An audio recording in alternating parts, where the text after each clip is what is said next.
Hello students, welcome back to Hindi mirror channel. सभी students का Hindi mirror पर फिर से स्वागत है। अभी जो कंटेंट लेकर आए हैं एचएनबी गढ़वाल यूनिवर्सिटी के जो स्टूडेंट्स हैं उनका हम सॉल्व पेपर लेकर आए हैं।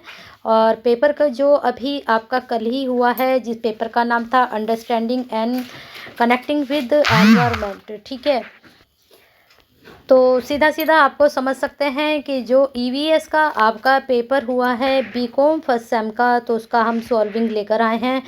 तो चलिए देख लेते हैं। और ये एनईपी यूजीसी फर्स्ट सेमेस्टर के लिए था। सभी स्टूडेंट, चाहे आपका मेन थे चाहे आपका प्रोफेशनल कोर्सेज वाले थे, सभी को ये पेपर जो है कंपलसरी था।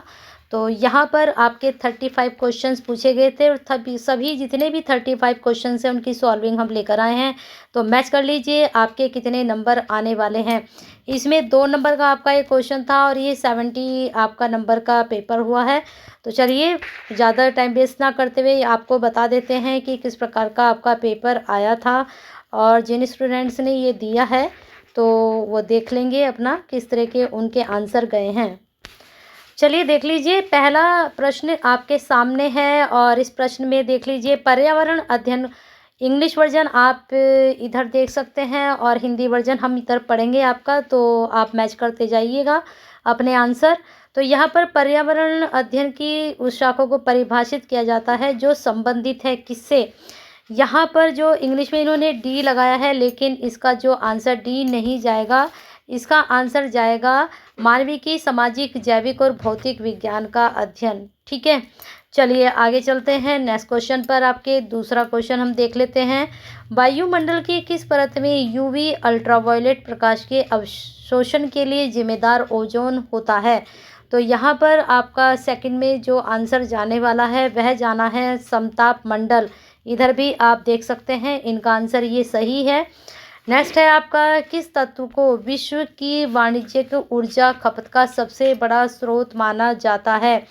तो आपको एक बात क्लियर कर दें, नेचुरल गैस तो नहीं होता है, लेकिन हाँ यहाँ पर जो कोयला है पहले जो है हर जगह हम यूज़ करते थे। जैसे ट्रेन चलती थी तो ट्रेन में भी हम कोयले का यूज़ करते थे, हर जगह हम पहले कोयला ही यूज़ करते थे। लेकिन अब क्या है, ज़्यादातर हम ऑयल का यूज़ करते हैं, तो तेल का यूज होता है। तो विश्व की जो खपत होती है वो अब तेल से होती है, पहले कोयले से होती थी। अगर आपने कोयला लगाया है तो अब के टाइम में तो गलत लगाया है, और वैसे तेल लगाया है तो बिल्कुल सही लगाया, प्राकृतिक गैस नहीं है।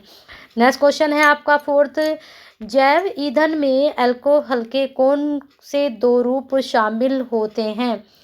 तो आपको बता दें फोर्थ का आंसर बिल्कुल सही है, एथेनॉल और मेथनॉल।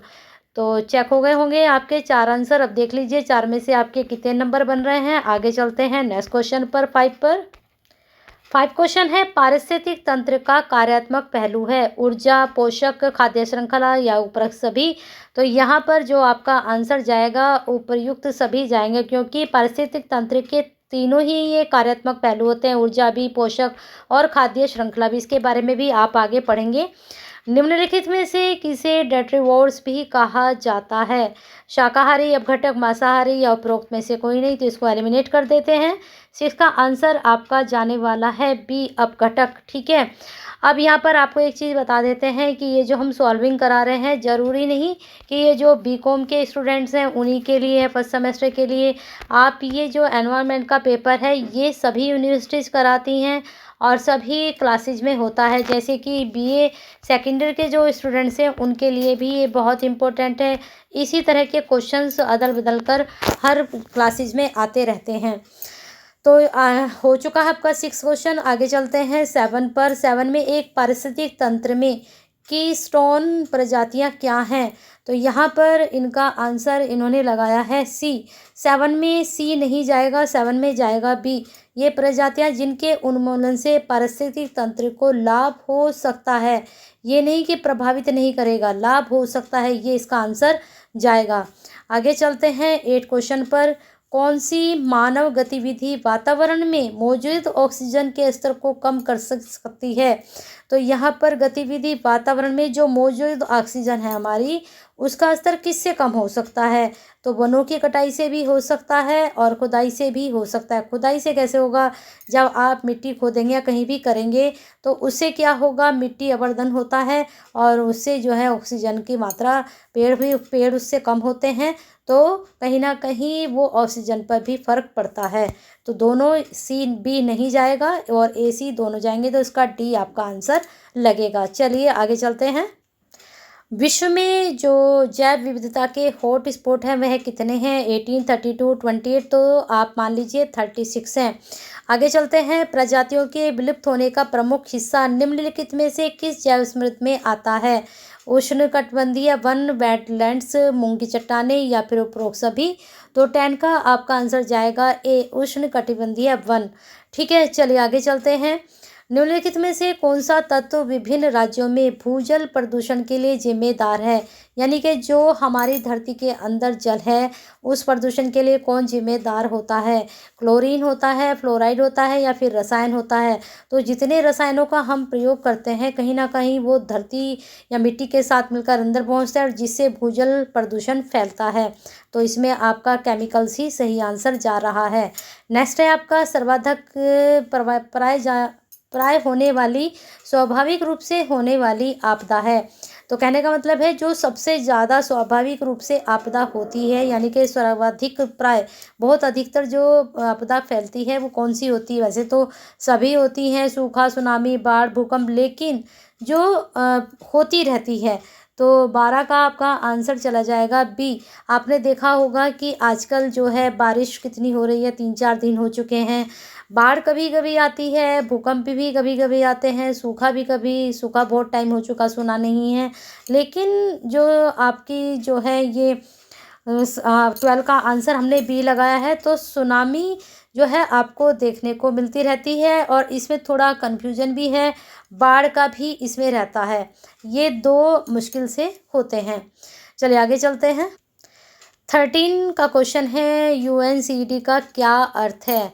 तो यहाँ पर पर्यावरण विकास पर संयुक्त राष्ट्र निगम, पर्यावरण विकास पर संयुक्त राष्ट्र सम्मेलन, पर्यावरण आपदाओं पर संयुक्त राष्ट्र निगम, पर्यावरण आपदाओं पर संयुक्त राष्ट्र सम्मेलन। तो यहाँ पर आएगा पर्यावरण और विकास पर संयुक्त राष्ट्र सम्मेलन। नेक्स्ट है आपका, पर्यावरण विनाश के सबसे अधिक पीड़ित हैं। तो मुझे लगता है जो पर्यावरण विनाश होता है तो वह न तो अमीर देखता है, न वह मध्यम वर्ग देखता है, न वह गरीब देखता है, उससे पीड़ित सभी लोग होते हैं।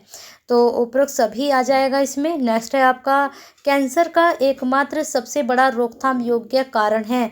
तो आप लोगों को मालूम है कि अगर आप धूम्रपान करते हैं तो उससे भी कैंसर होता है, शराब भी पीते हैं तो उससे भी होता है।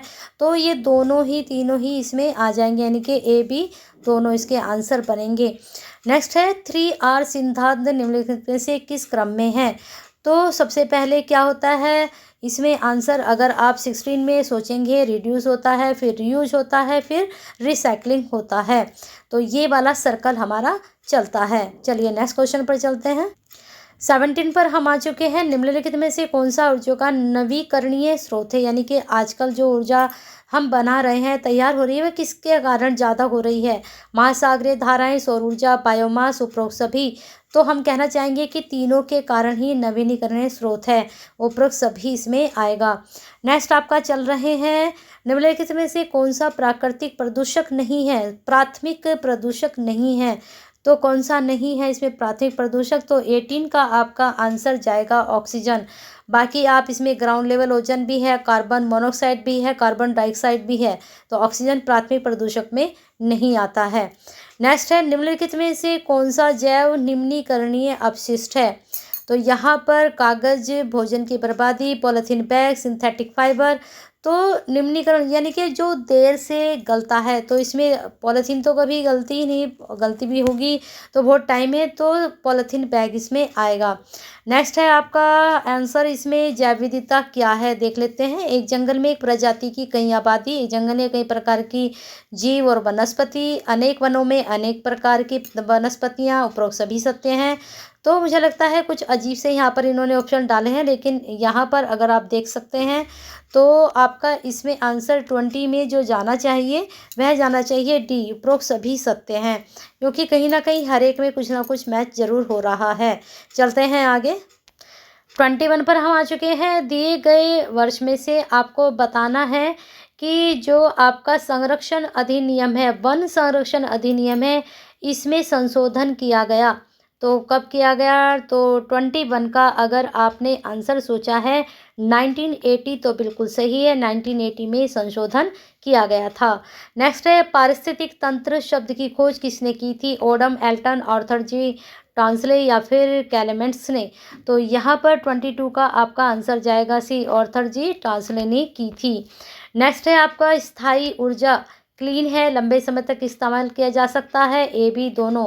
तो आपको बता दें स्थायी ऊर्जा के लिए आपका सी ऑप्शन बिल्कुल सही जा रहा है। नेक्स्ट है, सतत विकास शब्द किस वर्ष अस्तित्व में आया? आप आजकल सतत शब्द बहुत ज़्यादा सुन रहे होंगे, तो इस विकास का जो सतत विकास है शब्द कब आया था, प्रचलन हुआ था इसका? तो 24 का आपका आंसर जाएगा डी, 1987 में। नेक्स्ट है आपका 25, जैव विविधता में कमी का सबसे महत्वपूर्ण कारण क्या है? आवास प्रदूषण, विदेशी प्रजातियों की शुरुआत, अतिशोषण, आवास विनाश। तो वैसे तो यहाँ पर सभी हैं, लेकिन कमी का सबसे महत्वपूर्ण उसने पूछा है, सबसे महत्वपूर्ण कारण सारे हैं, लेकिन सबसे महत्वपूर्ण क्या होगा? आवास विनाश। ठीक है, चलिए आगे चलते हैं। अब यहाँ पर क्वेश्चन बन रहा है 26, ओजोन में छिद्र का बनना अधिकतम क्या हो गया है? भारत के ऊपर, यूरोप के ऊपर, अंटार्कटिका के ऊपर, अफ्रीका के ऊपर। तो आपको बता दें ओजोन में छिद्र बनने का अधिकतम जो है हो गया है अंटार्कटिका के ऊपर। चलिए आगे चलते हैं। 11 जुलाई को मनाया जाता है विश्व पर्यावरण, विश्व जनसंख्या, विश्व एड्स, विश्व शिक्षा दिवस। तो 11 जुलाई को विश्व जनसंख्या दिवस मनाया जाता है। नेक्स्ट है आपका वन्यजीव सप्ताह मनाया जाता है।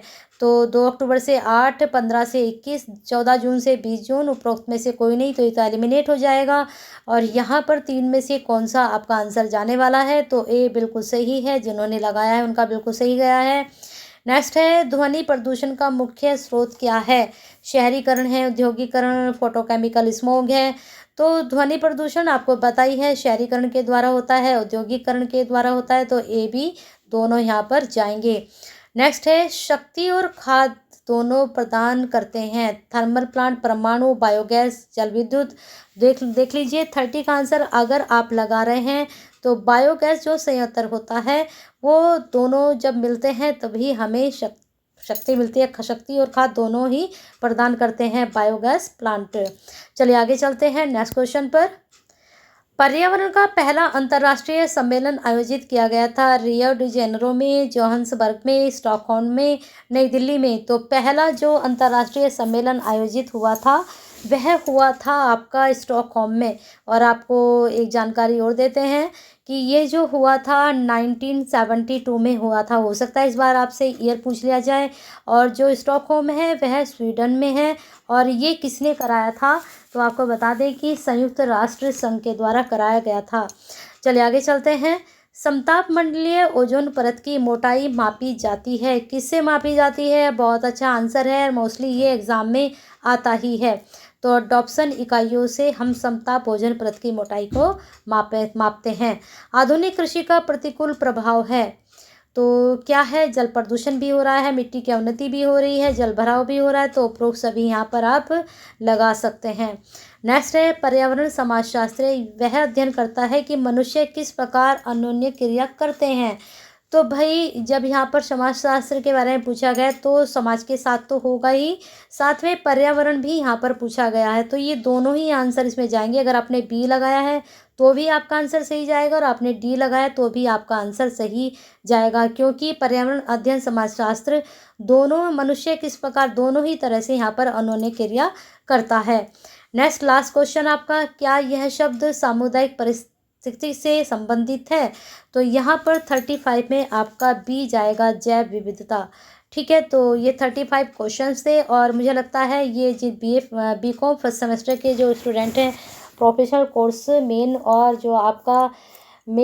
जो बैक वाले स्टूडेंट भी अगर रहे होंगे तो उनके लिए भी रहा होगा। तो आपके लिए बहुत ही इम्पोर्टेंट ये क्वेश्चन है। और आने वाले जो स्टूडेंट हैं पर्यावरण का, मैं अलग से ही एक प्लेलिस्ट अब तैयार कर रही हूँ। जितनी भी वीडियो मैं अभी तक अपलोड कर चुकी हूँ पर्यावरण से संबंधित, क्योंकि अब इस पर काफ़ी जोर दिया जा रहा है और सभी क्लासेज में ये कंपलसरी भी कर दिया गया है पेपर। तो आपको एक ही जगह सारा कंटेंट और काफ़ी क्वेश्चंस मिल जाएंगे। तो जिससे क्या होगा, आप अपनी एक ही चैनल से आपकी तैयारी बहुत अच्छे से हो जाएगी और काफ़ी क्वेश्चंस आपको मिलेंगे और आपको कोई भी बुक नहीं उठानी पड़ेगी। तो बने रहिए आप हिंदी मिरर के साथ। एक लाइक तो बनता है, कर दीजिए और शेयर कर दीजिए सभी स्टूडेंट्स को। और साथ में सब्सक्राइब नहीं किया है तो सब्सक्राइब कर लीजिए, बेल आइकन हिट कर दीजिए, जिससे नई वीडियो के नोटिफिकेशन आपको टाइम से मिलते रहें। और कमेंट बॉक्स में अपना कमेंट जरूर करते रहिए।